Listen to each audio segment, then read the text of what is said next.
চলে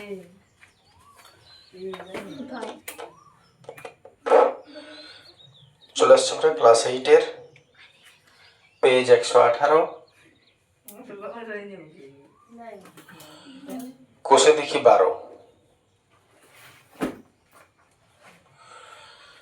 5-এর থেকে আজকে না 5-এর প্রশ্ন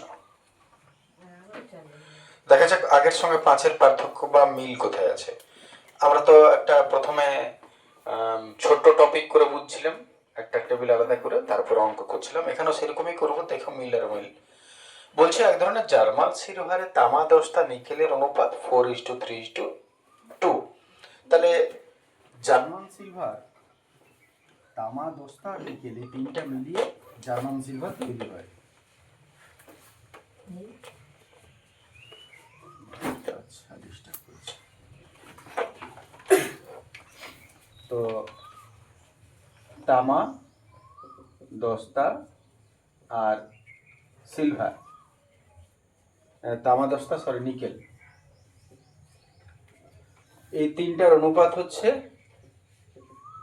4:3:2। তারপর কি বলছে, তাহলে মনে করো একটা জার্মান সিলভার ছিল, মানে ধাতু, এতটা ধাতু ছিল যেটা তামা দস্তা নিকেল তিন রকমের মেশানো হয়েছে 4:3:2। এরপর কি বলছে যে আরো 54 কেজি জার্মান সিলভারে, এই ধরনের 54 কেজি জার্মান সিলভারে, তাহলে এই ধরনের কতটা জার্মান সিলভার? 54 কেজি। এই 54 কেজি জার্মান সিলভারে আর কত দস্তা মেশালে, কোনোটা ডেটল মেশানো ছিল, কোনোটা এখানে কি বলছে মেশাচ্ছ তুমি দস্তা, আর কতটা দস্তা মেশালে সেই অনুপাত 6:5:3 হবে। এই অনুপাতটাই 6:5:3 হবে। যাদের আগের অঙ্কগুলো মনে আছে তারা মনে করে দেখো যে সেম একই চেহারা, পার্থক্য ছিল একটাই, আগের গুলো 2টা করে অনুপাত ছিল, এখানে 3টা করে অনুপাত দিচ্ছে, তাই না? তাহলে প্রথম কাজটা আমরা সেটাই করব, যে তামা দস্তা নিকেল অনুপাত, আর মোট কত বলে 54 কিলো। এই 54 কেজিতে কত তামা, কত দস্তা, কত নিকেল আছে বার করে নিচ্ছি আগে। তাহলে প্রথমে অনুপাতগুলো লিখছি একবার। তামা ইসটু দস্তা ইসটু নিকেল 4:3:2। আনুপাতিক সমষ্টি করবো আমরা।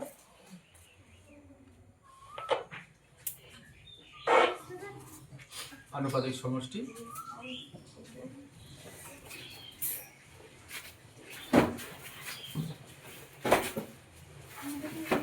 যোগ করছি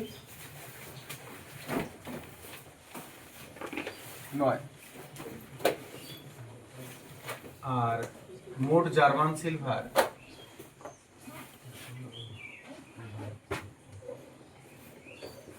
কত আছে?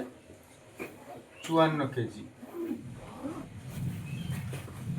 তো কত তামা, কত দস্তা, কত নিকেল আছে আমরা একটু বার করে দিচ্ছি এবার আগে।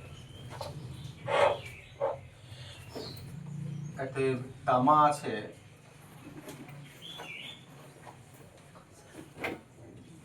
অনুপাত বা আনুপাতিক সমষ্টি গণিত মোট, দস্তা আছে 3/9 × 54। আর যদি 3টা অনুপাত আছে, আর একটা নিকেলটা আমাদের বার করার দরকার হবে না, তো এখন বার করে নালে এখন বোঝাতে পারবো না কেন দরকার হবে না। তাহলে আমি বার করে নিচ্ছি 2/9 × 54, কাটাকাটি করে নিচ্ছি 6×9 = 54, 4×6 = 24 কেজি, 6×9 = 54, 3×6 = 18 কেজি, 6×2 = 12 কেজি। পুরো প্রশ্নটা আমি আরেকবার বলে নিই, একটু লক্ষ্য করে নাও। প্রশ্ন বলেছিল যে একটা ধাতু, অনেকগুলো ধাতু মিশিয়ে একটা ধাতু হয়, মিশ্র ধাতু। তামা, দস্তা, নিকেল, এই 3 রকমের ধাতু মেশালে জার্মান সিলভার তৈরি হয়। তাহলে প্রথমে 54 কেজি জার্মান সিলভারে তামা, দস্তা, নিকেল ছিল এই অনুপাতে। পরেরটা বলছে আর কতটা তুমি দস্তা মেশাবে, যে নতুন অনুপাত এটা হবে। ঠিক আগের অঙ্কগুলোর মতন ডেটল জল বা আদার যে অঙ্কগুলো ছিল মনে করো তামা দস্তা, সেই একই। আমি অনুপাত লিখলাম, আনুপাতিক সমষ্টি করলাম, মোট দিয়ে ভাগ করে দিলাম, এটা পুরোনো নিয়ম। এইবারে নতুন কাজ শুরু করা যাক। যোগ করছো কি দস্তা, কত কেজি দস্তা মেশাবো। তাহলে এইখানেই ধরি এক্স কেজি দস্তা মেশালাম, ধরি এক্স কেজি দস্তা মেশালাম। তাহলে কি লিখতে হয় এরপরে, দস্তার পরিমাণ, দস্তা কতটা হলো, এতে বর্তমানে দস্তার পরিমাণ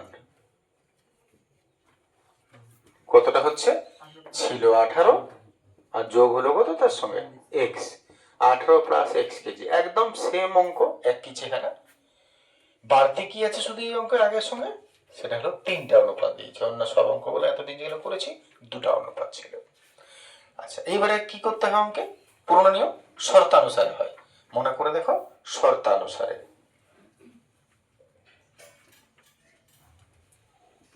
শর্তানুসারে কি লিখছিলাম আগের অঙ্কগুলো, যদি ডেটল জল ছিল তাহলে ডেটল ইস টু জল সমান যে অনুপাতটা বলছিল প্রশ্ন সেটা। যদি আগের অঙ্ক মিলিয়ে দেখো সেম, এখানেও তাই। শর্তানুসারে তামা, দস্তা, নিকেল অনুপাত কত হবে নতুন এইটা। তো এইখানে একটু বোঝার আছে, বাড়তি যেটা সেটা হচ্ছে যদি দুটো করে অনুপাত থাকে তাহলে লিখা যায়, একটা লাইনে দুটো অনুপাত লেখা যায়। মনে করো তামা ইস টু দস্তা, কেন দুটো লিখা যায়, কারণ পরের লাইনে তুমি কি করছিলে, এটা ইস টু এটা বাই করে দিচ্ছিলে, তারপর কোনাকুনি করছিলে, মনে করে দেখো এই নিয়মটা। কিন্তু 3টে থাকলে এটা এটা এটা is to is to is to, কার নিচে কাকে বাই করবে আর কি করবে। যদি 3টে যদি থাকে একটাকে বাদ দিয়ে দাও অঙ্ক থেকে, একটাকে বাদ দিয়ে দাও। এবারে যেহেতু 10টা মিশাচ্ছ তাহলে 10টা মাঝেরটাকে বাদ দেওয়া যাবে না, তাহলে হয় তামাকে বাদ দিয়ে দাও না নিকেলকে বাদ দিয়ে দাও। তো আমি শেষেরটাকে বাদ দিচ্ছি। তাহলে শর্তানুসারে আমি কি লিখবো, তামা ইস টু দস্তা সমান, অনুপাতটা কত হবে দেখো, তামার আর দস্তা ছিল তো এইটা, হলো 6:5। তাহলে নতুন অনুপাত হচ্ছে 6:5। সব অঙ্কগুলো দেখবে নতুন অনুপাতটা লেখা আছে। তারপরে কি করার কথা ছিল, মানগুলো বসাবার কথা ছিল। তাহলে মান বসাবো, তামা কত লিখবো উপর থেকে নিব, আর দস্তা কত লিখবো এইটা যোগ করে যেটা হয় সেম আগের অঙ্ক সমান 6:5 আছে, ব্যাস সলভ করা উত্তর, আর কিছু না। তাহলে সরি এখানে প্লাস দিয়ে ফেলেছি, ইস টু হবে, তাহলে 24 ইস টু মানে 22। আর যদি 3টা ইস টু থাকতো তাহলে কি করতে, কার ঘাড়ে কাকে চাপাতে, যার জন্য দুটো ইস টু আমাদের অঙ্কে কার্যকর হয়। এবারে দেখো নিকেলটা প্রয়োজন পড়লো না, তাহলে যদি কেউ চাও তাহলে নিকেলটা নাও লিখতে পারো। কেন নাও লিখতে পারি, কারণ হলো নিকেলটার কোনো প্রয়োজন নেই আমাদের, তাই দুটো অনুপাত বার করলেই দুটোই হলো। এটা হলো 6/5। এবারে ক্রস মাল্টিপ্লিকেশন একটু কাটাকাটি করে নিচ্ছি, 6/24, এখানে 1, 4 এটা 1/5। এবার ক্রস করে নিচ্ছি, 5 না সরি উল্টো হচ্ছে, 18 প্লাস এক্স 1, 18 প্লাস এক্স 4 5 20, অতএব এক্স সমান 20 আর প্লাস 18 গেল -18, 18 20 গেল 2 কেজি। এত দস্তা মিশিয়েছিলাম 2 কেজি, উত্তর এটা সেম অঙ্ক আগের মতো।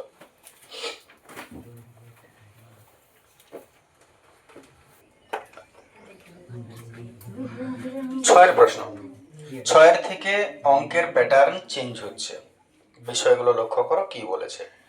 বলতে পারো এখান থেকে ভালো অঙ্ক তুলনামূলক পাবে।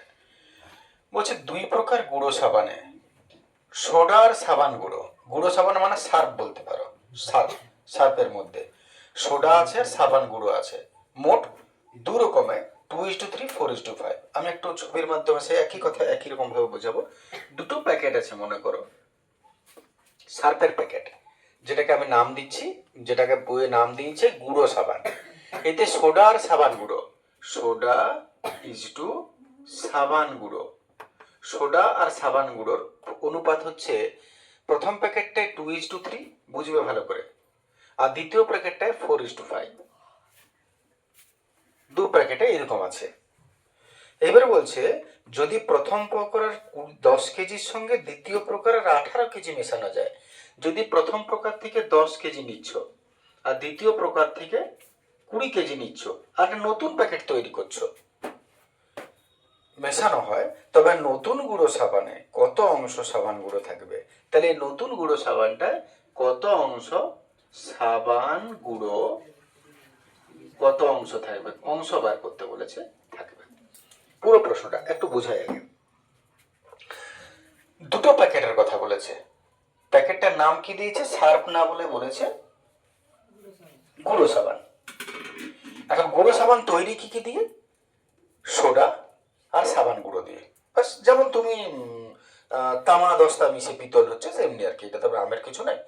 তাহলে প্রথম প্রকার প্যাকেটটাতে সোডা আর সাবান গুঁড়ো আছে 2/3 হিসাবে, এটা 2 তো এটা 3। আর দ্বিতীয় প্রকারে 4:5 অনুপাতে আছে। তুমি কি করলে? প্রথম প্রকার প্যাকেটের থেকে 10 কেজি নিলে, দ্বিতীয় প্রকার প্যাকেট থেকে 20 কিলো নিলে, নিয়ে একটা নতুন প্যাকেট তৈরি করলে। প্রশ্ন হচ্ছে যে যে নতুন প্যাকেটটা তৈরি হলো এইটাতে সাবান গুঁড়ো কতটা থাকবে, সাবান গুঁড়ো কতটা থাকবে? তো নিশ্চয়ই এটাও থাকবে কিনা, এটাও থাকবে না, চেঞ্জ হয়ে যাবে। করবোটা কি করে সেটা আছে। আমি পুরো অঙ্কটা কেমন করবো একবার আগে একটু বলে নিই, তারপর শুরু করছি। প্রথমত আগে আমরা প্রথম প্রকার যাব, সোডা সাবান গুঁড়োর অনুপাত, আনুপাতিক সমষ্টি, আর এটার মোট কত বটে? 10 কিলো মেশাচ্ছ, তাহলে এর মোট কত ধরবো? আমি 10 ধরবো। করে বুঝতে পারছেন অঙ্কটা যেমন হয় তেমনি পুরনো পুরনো অঙ্ক, অনুপাত আনুপাতিক সমষ্টি মোট 10 কিলো, এত কত সোডা কত সাবান গুঁড়ো বার করে নেবো। চলে যাবে দ্বিতীয় প্রকারে। দ্বিতীয় প্রকারেও সোডা সাবান গুঁড়ো অনুপাত কত? 4:5, আনুপাতিক সমষ্টি, এর মোট কত হবে? 20 কেজি। কি মনে আছে? উত্তর দেওয়া দরকার, 20 কেজি। আচ্ছা, 10 কেজি আর 18 কেজি, হ্যাঁ, কেউ ভুল লিখে দিল এখানে 20 কেজি বলে, 18 কেজি। তাহলে দ্বিতীয় প্রকারের মোট 18 কেজি, দুভাগে ভাগ করে নেব। বাস, এইবারে প্রথম প্রকারের সোডা আর দ্বিতীয় প্রকারের সোডা মিশে যাচ্ছে না একসঙ্গে, আমরা যোগ করে দেব। আর দ্বিতীয় প্রকারের সাবান গুঁড়ি প্রথম প্রকারের সাবান গুঁড়িও যোগ করে দেব। বাস, ওইখানে আবার উত্তর এসে যাবে। তো শেষটা একদম শেষে বোঝাচ্ছি, আগে প্রথম পার্টটা করি। তাহলে প্রথম প্রকারে সোডা ইজ টু সাবান গুঁড়ো অনুপাত হচ্ছে 2:3, আনুপাতিক সমষ্টি করছি,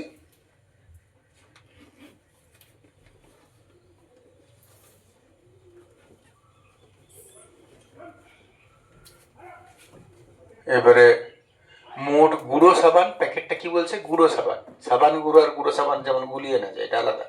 আর এটা প্যাকেটটা পুরো গুঁড়ো সাবান, মানে সার্ফ মনে করো। মোট গুঁড়ো সাবান কত? 10 কেজি।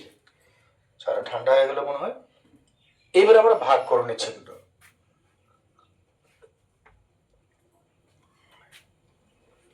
এতএব সোডা কত আছে? সোডার পরিমাণ অনুপাত বাই আনুপাতিক সমষ্টি গুণিত মোট। 5 দুগুণে 10, 2 দুগুণে 4 কেজি। আর সাবান গুঁড়ো কত আছে দেখছি।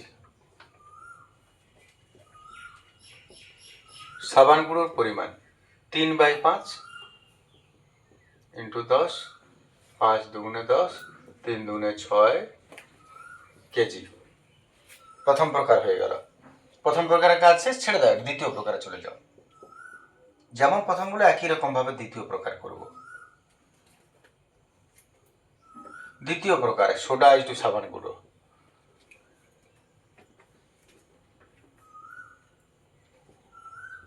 সোডা ইজ টু সাবান গুঁড়ো অনুপাত হলো 4:5। আনুপাতিক সমষ্টি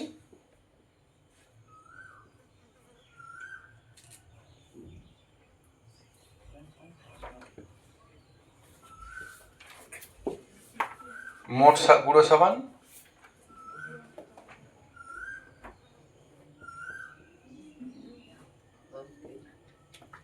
আঠারো কেজি হলে ভরা হয়, দ্বিতীয় প্রকার 18 কেজি।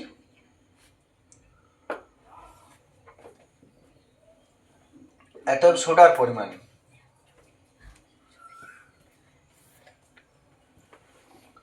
এখানেও যার অংশটা বার করতে বলেছে সেইটুকু বার করলেও হবে, অন্যটা নাও বার করতে পারো। তো সেটা শেষে দেখতে পাবো আমরা। সোডার পরিমাণ 4/9 গুণিত 18, আর সাবান গুঁড়োর পরিমাণ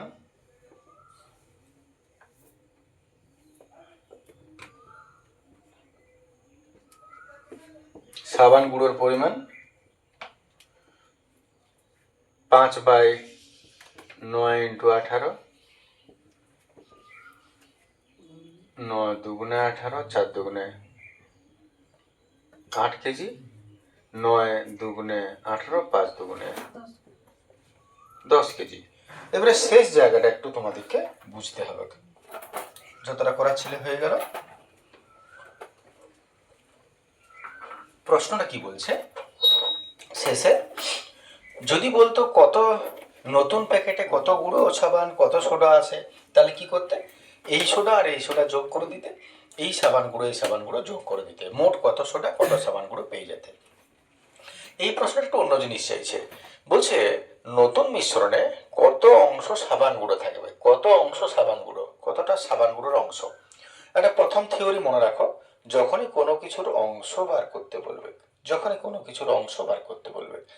যে অংশটা বার করতে বলবে সেইটাকে উপরে দিবে আর মোটটাকে নিচে দিবে, যার অংশ বার করতে বলবে সেই অংশটাকে উপরে দিবে আর মোটটাকে নিচে দিবে। এটা একটা থিওরির মতন মনে রাখো ফর্মুলা। আমি আবার বলছি, যদি কোনো কিছুর অংশ বার করতে বলে তাহলে জানবে যার অংশটা বার করতে বলেছে সেটাকে উপরে লিখবে আর টোটালটাকে নিচে লিখবে, বাস কাটাকাটি করে যেটা হবে সেটা হচ্ছে ওর অংশ। এবারে অঙ্কে ফিরছি। অঙ্ক বলেছে যে মোট মিশ্রণে কত অংশ সাবান গুঁড়ো থাকবে, তাহলে সাবান গুঁড়ো কতটা আছে দেখি। এত মোট সাবান গুঁড়ো কতটা আছে, প্রথম প্রকার থেকে সাবান গুঁড়ো কত এলো 4 কিলো, দ্বিতীয় প্রকার থেকে সাবান গুঁড়ো বলেছিল, গুঁড়ো সাবানে কত অংশ সাবান গুঁড়োটা বলেছে, তাহলে সাবান গুঁড়ো প্রথম প্রকারটা কত বটে 6 কিলো, আর দ্বিতীয় প্রকারে এটা কি লিখে দিলাম, গুঁড়ো সাবান ভুলো লিখে এখানে, ঠিক আছে সোডা সাবান গুঁড়ো, এইটা সাবান গুঁড়ো, দ্বিতীয় প্রকারের সাবান গুঁড়ো হচ্ছে 10, তাহলে 16 কেজি, যেটার অংশ বার করতে বলেছে সেটা কত বটে 16 কেজি। আর মোটটা বার করো, মোট মিশ্রণ কত কে বলবে, মোট কতটা, ফর্মুলা তো লিখবো, অংশটা আর মোটটা কত বটে, এখান থেকে দেখতে পারো ওখান থেকে দেখতে পারো, মোট কত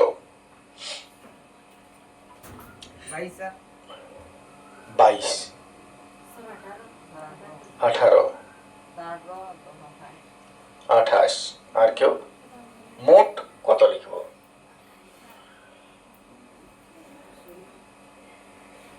মোট হচ্ছে এইটা, প্রথম প্রকারে কত মিশিয়েছ 10, দ্বিতীয় প্রকারে কত মিশিয়েছ 18, মোট ওইটা 10 আর 18, 28 কেজি, এটা হচ্ছে মোট।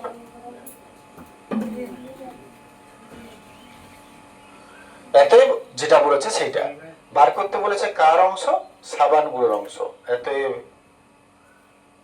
সাবান গুঁড়ো আছে,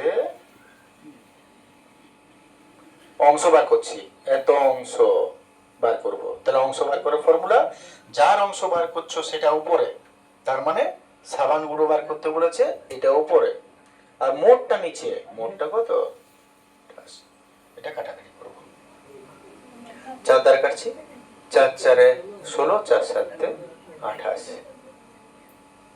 4/7 অংশ।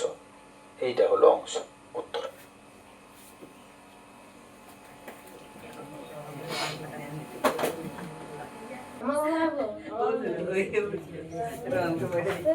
সাতের প্রশ্ন আসছে। সাতের প্রশ্ন দেখো, প্রত্যেকটার মধ্যে কিছু কিছু পার্থক্য পাবে এর অঙ্কগুলো। বলছে দুটি সমান আয়তনের পাত্র, সমান আয়তনের পাত্র মানে দুটো সমান জল ধরাবে এমন পাত্র, একটা 1/3 অংশ, একটা 1/4 অংশ ফলের রস ছিল। তাহলে আমি একটু ছবির মাধ্যমে দেখি। মনে করো দুটো গিলাস, গ্লাসও বলতে পারো, নাহলে গ্লাস বলতে পারো। তাহলে দুটো গিলাসে 1/3 আর 1/4 ফলের রস আছে। একটাকে 3 ভাগে 4 ভাগ ফলের রস আছে, মনে করো এটা 1/3 অংশ, আর এটা 1/4 অংশ ফলের রস আছে, 1/4 অংশ ফলের রস আছে, 4 ভাগের 1 ভাগ ফলের রস আছে। দেখতে পাচ্ছ আছে। এবার বলছে আমি দুটি পাত্র দুটির অবশিষ্ট অংশ জলপূর্ণ করে দিলাম, বাকি যে খালি জায়গাটা ছিল দুটোতে আমি জল ঢেলে দিচ্ছি। তাহলে এই দুটোতে আমি কি ঢেলে দিলাম? জল। জল ঢেলে দেওয়ার পর বলছে অন্য একটি পাত্রে সমগ্র জল মিশ্রিত ফলের রস ঢেলে দিলাম।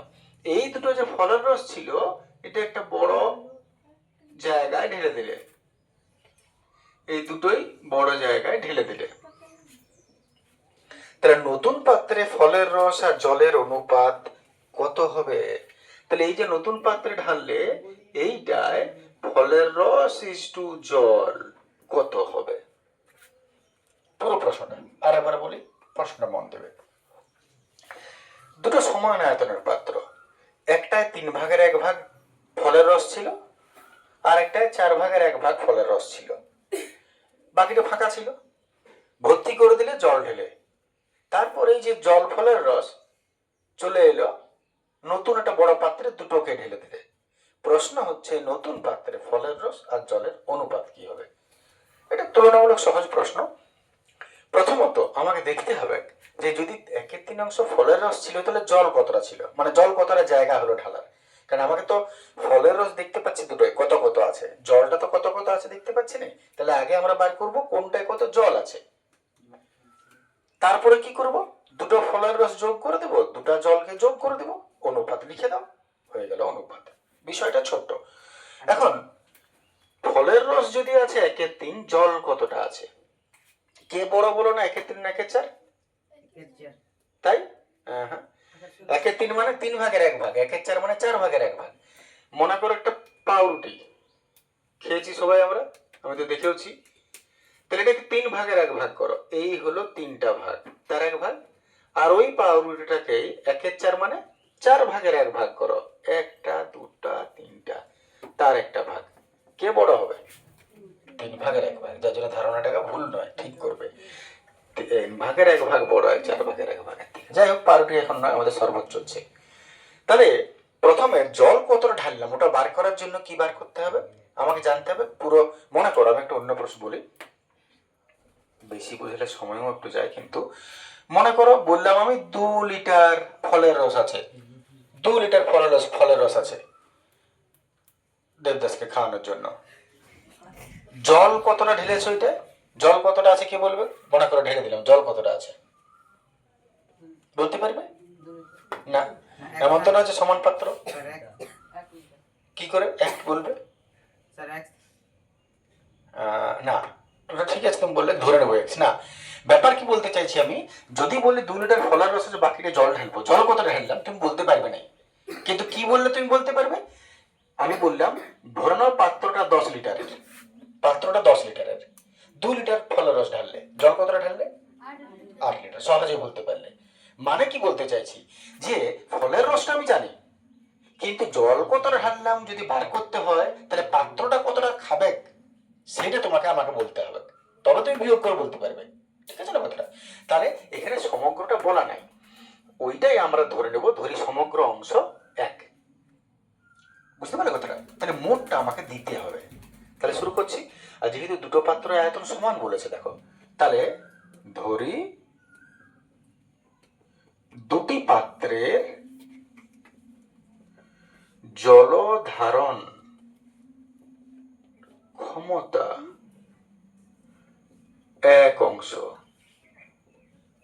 ধরি দুটি পাত্রের জলধারণ ক্ষমতা 1 অংশ, তার মানে পুরোটা কত বটে 1, পুরোটা কত বটে 1। এইবারে প্রথম পাত্রে ফলের রস কতটা ছিল, 1/3 অংশ, 3/1 ভাগ বা 1/3 অংশ। জল কতটা তাহলে ঢাললাম, জল ঢাললাম কতটা, জল দিতে হবে, রাগ করার কিছু না, শুধু ফলের রস খেলে পেট খারাপ হয়ে যাবে আসলে, সেই জন্য জল মেশানো হচ্ছে। তাহলে জল কতটা ঢালছো কি করে পাবো, বিয়োগ করবো, পুরো গ্লাসটা কত 1-এর, ফলের রস 1 তাহলে বাদ বাকি কতটা বিয়োগ করবো, 1 মাইনাস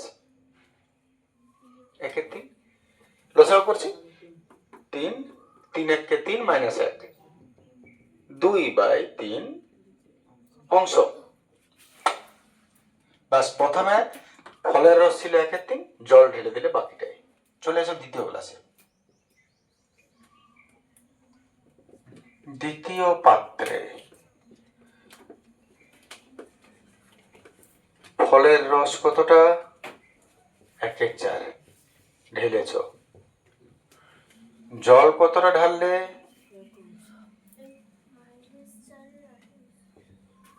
জল ঢাললাম 1 মাইনাস 1/4, পুরোটা তো একই বটে, পুরো অংশটা 1, তাহলে জল 1-এর থেকে এটা বাদ দিলাম, তেমনি এখানেও 1-এর থেকে বাদ দিব ফলের রসটা, লসাগু কত হবে 4, 4 4 মাইনাস 1, 3/4 অংশ। তাহলে প্রথম পাত্রে ফলের রস এত, জল এত, দ্বিতীয় পাত্রে ফলের রস এত, বাদ বাকিটা জল। তাহলে নতুন পাত্রে দুটো ঢেলে দিচ্ছ, তাহলে নতুন পাত্রে মনে করো পেট, নতুন পাত্র ঢেলে দিলে দুটো খেয়ে গেলে, ওটাই ব্যাপার। তাহলে নতুন পাত্রে মোট ফলের রস কতটা আছে, মোট ফলের রস কতটা আছে, প্রথম প্রকারে 1/3, দ্বিতীয় প্রকারে 1/4, যোগ করে দেবো, লসাগু 4 3 12 ক্রস করে দাও, বা 3 4 12, 4 1 4, 4 3 12, 3 1 3, 7/12, ভগ্নাংশের যোগ, যেভাবে তুমি করো। মোট জল কতটা দেখি, মোট জল কতটা আছে, প্রথম প্রকারে 2/3, দ্বিতীয় প্রকারে 3/4, এটা হলো লসাগু, 3 4 12, 4 2 8, 3 3 9, 8 আর 9 16, 17/12 অংশ।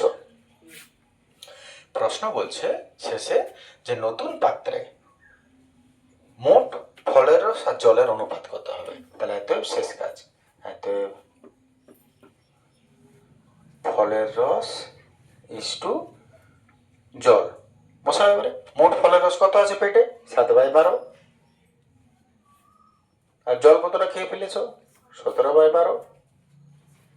কাটাকাটি করবো, নিচে নিচে কাটে অনুপাতে, উপরে উপরে কাটে, 12 গেল, পড়ে রইল 7:17,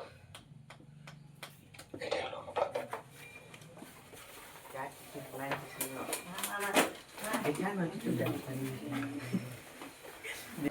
Sí, sí, sí, sí. Déjame.